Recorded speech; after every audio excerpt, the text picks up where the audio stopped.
നീലേശ്വരത്ത് ആകാശപാതയുമായി ബന്ധപ്പെട്ട് ജനകീയ സമിതി നടത്തിവരുന്ന അനിശ്ചിതകാല സമരം 50-ാം ദിവസം പിന്നിട്ടു. അനന്തമായി നീളുന്ന പ്രതിസന്ധികൾക്ക് അടിയന്തര പരിഹാരം ആവശ്യപ്പെട്ട് 50-ാം നാളിൽ തീർത്ത മനുഷ്യമതിലിൽ നിരവധി പേർ അണിചേർന്നു. This news sponsored by ഉയർന്ന ഗുണനിലവാരം, തികഞ്ഞ വിശ്വസ്തത, ജനതാ പാൽ. നീലേശ്വരത്തെ ആകാശപാതയുമായി ബന്ധപ്പെട്ട് അധികാരികൾ തുടരുന്ന കടുത്ത അനാസ്ഥയ്ക്കും ജനവഞ്ചനയ്ക്കുമെതിരെ ജനകീയ കർമ്മസമിതിയുടെ നേതൃത്വത്തിൽ നടത്തിവരുന്ന അനിശ്ചിതകാല സമരമാണ് 50-ാം ദിവസം പിന്നിട്ടത്. ഇതോടനുബന്ധിച്ച് അനന്തമായി നീളുന്ന പ്രതിസന്ധികൾക്ക് അടിയന്തര പരിഹാരം ആവശ്യപ്പെട്ട് സംഘടിപ്പിച്ച മനുഷ്യമതിലിൽ 300-ലധികം സമരഭടന്മാർ അണിനിരന്നു.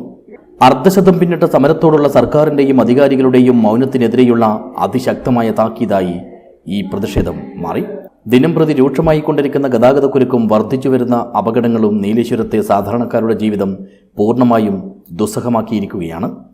കാലവർഷം ഇങ്ങെത്തി നിൽക്കുമ്പോൾ പോലും മതിയായ ഡ്രെയിനേജോ മറ്റനുബന്ധ സൗകര്യങ്ങളോ ഒരുക്കാതെ ജനങ്ങളെ വീണ്ടും ദുരിതത്തിലേക്ക് തള്ളിവിടുന്ന അധികാരികളുടെ അനാസ്ഥയെ സമരസമിതി നിശിതമായ ഭാഷയിൽ അപലപിച്ചു.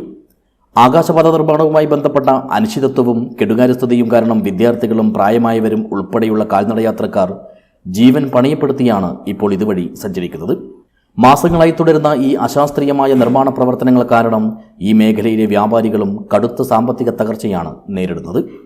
ജനങ്ങളുടെ ജീവനും ഉപജീവനത്തിനും യാതൊരു വിലയും കൽപ്പിക്കാത്ത സമീപനമാണ് അധികാരികളുടെ ഭാഗത്തു നിന്നും ഉണ്ടാകുന്നതെന്നും സമരക്കാർ ചൂണ്ടിക്കാട്ടുന്നു. ജനറലായി വർക്ക് ചെയ്യുന്ന നീലേശ്വരം സ്വദേശിയായ പി മനോജ് കുമാറിന്റെ സഹായത്തോടുകൂടി അദ്ദേഹത്തിന്റെ ഇടപെടലോടുകൂടി ഈ നീലേശ്വരം പഴയ 69 വർഷം പഴക്കമുള്ള ഈ പഴയ പാലം പൊളിച്ചു മാറ്റാൻ തത്വത്തിൽ അംഗീകാരമായി. നമ്മൾ ഈ സമയം 23-ാം തീയതി തുടങ്ങിയിട്ടില്ലായിരുന്നുവെങ്കിൽ നമ്മൾ ഇന്ന് ആ പഴയ പാലത്തിലൂടെ ആ പഴയ പാലത്തിലൂടെ ഇത് നാഷണൽ ഹൈവേ കണക്ട് ചെയ്ത് നമ്മൾ ആ 2 വരിപ്പാതയിൽ കൂടി കടന്നു പോകുമായിരുന്നു. അത് ഇപ്പോൾ എന്തായാലും അതിനൊരു മാറ്റം വന്നിരിക്കുകയാണ്. ആ മാറ്റത്തിന് ആ നേട്ടത്തിന് ഒരാൾക്കും അവകാശവാദം ഉന്നയിക്കാൻ പറ്റില്ല എന്ന് ഇവിടുത്തെ എല്ലാ ജനങ്ങളും തിരിച്ചറിയും. കാരണം ആരും ഫ്ലെക്സ് വെച്ച് ഇവിടത്തേക്ക് വരണ്ട. അതിന്റെ നേട്ടം കൈവരിക്കാൻ വേണ്ടി ജനങ്ങൾക്ക് വേണ്ടി നേടിയെടുത്തതാണിത്.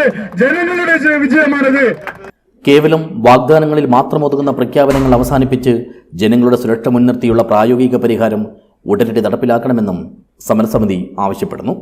ഇത് മുൻനിർത്തി വ്യാപാരികളും ഓട്ടോ തൊഴിലാളികളും റെസിഡൻസ് അസോസിയേഷൻ അംഗങ്ങളും വിവിധ സംഘടനാംഗങ്ങളും മനുഷ്യമതിലിൽ പങ്കെടുത്തു.